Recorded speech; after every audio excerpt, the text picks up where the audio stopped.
ते पण नाही विचारायचं, फक्त विश्वास ठेवायचा. होणार आहे, चांगलं होणार आहे. बघ, काही काही चांगली माणसं आयुष्यात यायला सुरुवात झाली असेल, चांगल्या घटना घडायला सुरुवात झाली असेल. अरे हीच तर नांदी आहे, कुणकुण लागली आहे चांगलं होण्याची. ऑन द वे आहे, चांगले दिवस ऑन द वे आहेत, चांगली माणसं ऑन द वे, चांगली परिस्थिती ऑन द वे. फक्त तुला ना थोडं कळ काढायची. अजून गिव्हअप करायचा मूड व्हायला लागला की लक्षात घ्यायचं की नाही, आलोय आपण, जवळ आलोय.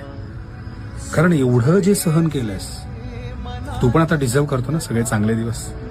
सो हे जे भोगलेलंस ते सगळं नॉर्मल होणार, तुझं चांगलं होणार.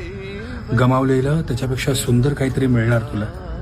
फक्त विश्वास ठेव आणि स्वतःला सांगत राहा. कधी पण भीती वाटली ना स्वतःला सांगायचं, माझं चांगलंच होणार आहे.